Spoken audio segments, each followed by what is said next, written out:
Hezbollah के बाद Iran या यमन, इजरायल का अगला टारगेट कौन? पिछले करीब एक साल से फिलिस्तीन के आतंकी संगठन हमास से जंग लड़ रहे इजरायल को बीच बीच में कभी लेबनान के हिजबुल्लाह से लड़ना पड़ा है, तो कभी यमन के हुती विद्रोहियों से, तो कभी दूसरे छोटे मोटे लड़ाकों से। लेकिन उसकी असली लड़ाई तो हमास से ही रही है। लेकिन अभी जिस ताकत से इजरायल ने लेबनान में घुसकर हिजबुल्लाह के ठिकानों पर हमला किया और हिजबुल्लाह के मुखिया हसन नसरुल्लाह को मार गिराया, उससे सवाल पैदा होते हैं कि अब इजरायल का अगला निशाना कौन है। क्या अब इजरायल सीधे ईरान पर हमला करेगा, या फिर अभी इजरायल का अगला निशाना यमन और उसके हुती विद्रोही हैं, जिन्होंने इजरायल के खिलाफ चल रही जंग में हमेशा हमास का ही साथ दिया है।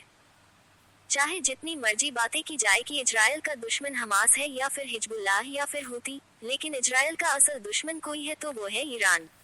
क्योंकि चाहे हिजबुल्लाह हो, हमास हो या हुती, इनमें से किसी के पास इतनी ताकत नहीं है कि वो बिना ईरान की मदद के इजरायल के खिलाफ कोई भी बड़ी जंग कर पाए।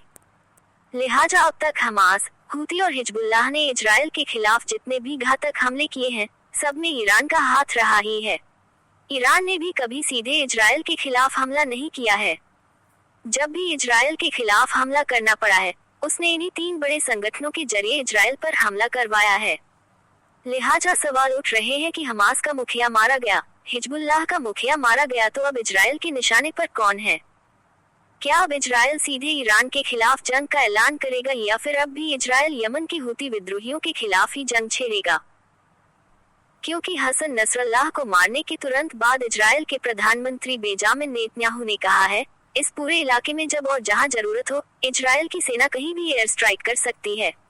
लेबनान के बेरूत में हुई एयर स्ट्राइक इस बात की गवाही देती है कि हमारी बात कितनी सच है। जाहिर है कि बेंजामिन नेतन्याहू का इशारा ईरान की तरफ ही है। लेकिन इस बात के बाद भी इजरायल ने ईरान के खिलाफ जंग नहीं छेड़ी है, बल्कि उसने निशाना यमन को बनाया है, जिसके हुती विद्रोहियों ने इजरायल के खासा परेशान किया है। हिजबुल्लाह के कमांडर को मारने और हमले में ईरान की सेना के डिप्टी जनरल का खात्मा करने के बाद इजरायल की एयरफोर्स ने यमन के बंदरगाह शहर होदीदाह में हुती विद्रोहियों के ठिकानों पर दर्जनों हमले किए हैं। 3 तरफ से एक साथ जंग कर रहा इजरायल, यानी कि अभी इजरायल 3 तरफ से एक साथ जंग कर रहा है। फिलिस्तीन में हमास से, लेबनान में हिजबुल्लाह से और यमन में हुतियों से। ऐसे में ईरान के खिलाफ एक और मोर्चा खोलना इजरायल के लिए फिलहाल भारी पड़ सकता है। लिहाजा ईरान चाहे जितना भी उकसाए, अभी इजरायल ईरान के खिलाफ शांत ही रहेगा। ईरान भी इजरायल के खिलाफ सीधी जंग से बचेगा ही बचेगा, क्योंकि ईरान में अयातुल्लाह खामनेई और नए राष्ट्रपति मसूद पेजेश्कियान दोनों इजरायल के खिलाफ अलग अलग ढंग से सोच रहे हैं। ईरान में हमास के मुखिया इस्माइल हनिया की हत्या के बाद जामकरन मस्जिद पर लाल झंडा लगाने और अयातुल्लाह अली खमेनेई के आदेश के बाद भी अगर ईरान की सेना ने इजरायल पर हमला नहीं किया, तो उसकी वजह ईरान के राष्ट्रपति मसूद पेजेश्कियान ही थे। क्योंकि पेजेश्कियान को डर था कि अगर ईरान ने सीधे इजरायल पर हमला किया तो फिर ईरान को न सिर्फ इजरायल का गुस्सा झेलना पड़ेगा, बल्कि अमेरिका भी इजरायल के साथ आकर जंग लड़ेगा, और इन दोनों देशों से एक साथ लड़ना ईरान और मसूद पेजेश्कियान के लिए मुमकिन नहीं होगा।